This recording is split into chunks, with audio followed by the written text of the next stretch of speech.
I'm Shane Clark here with HNN, and we've got Brian Bracy, Executive Director of the Huntington Water Quality Board, Huntington Sanitary Board as well. Brian. We had a pretty interesting meeting before city meeting tonight, before city council.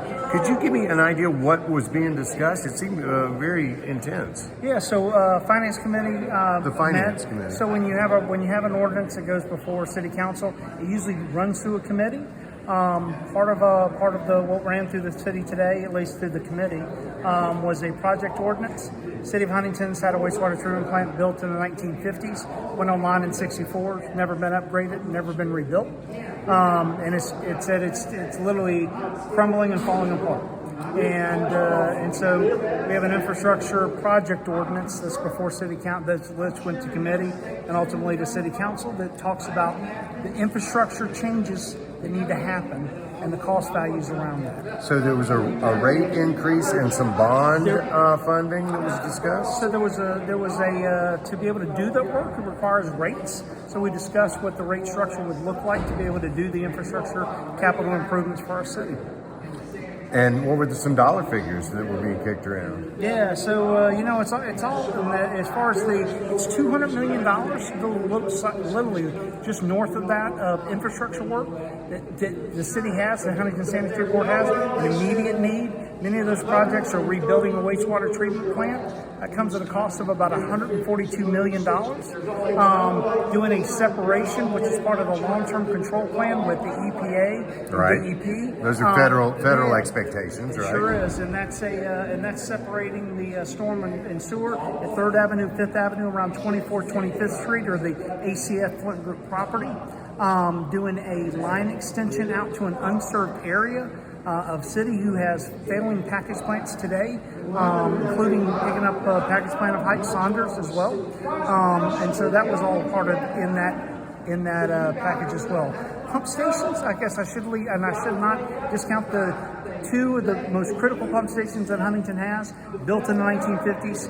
No work's been done. They had 4 pumps that operated in those pump stations. We're down to 2, and they don't run consecutively, only one or the other pump. And these are at Harris and down in Westmoreland? Yeah, so this is 13th Street West and then 4th Street. Mm-hmm. And did you feel like City Council was amenable to these changes as you recommended? They seen this firsthand. I did a tour with City Council. Literally, Huntington Sanitary Board took all of council members and the media on a tour roughly a little over a year ago, and so they can see firsthand literally crumbling infrastructure, what it looked like, the challenges that the Sanitary Board faces every day. And then we've been under work with the engineers and technical staff to figure out what is it going to take to fix this?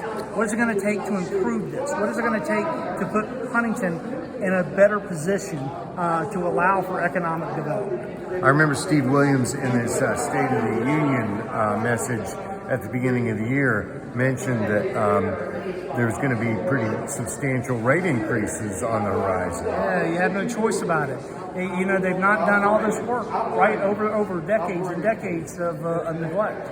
And that only means that prices are only getting higher and higher and higher. So it's time to step in before it gets out of control. And today, we're in the most, probably the best position we could ever be because of the federal funds. I was going to mention that the federal grant is going to help us get out of that. About $40 million worth of grants that we're asking for out of the $200 million. 40 million out of the 200 million. That's correct. Okay, well, thank you so much for your service. And I'm sure you'll hear more about this progresses through City Council, and we have a lot more to share with the folks like you. The work you do is to help educate folks when they normally don't see it. It's just some local press. Thank you.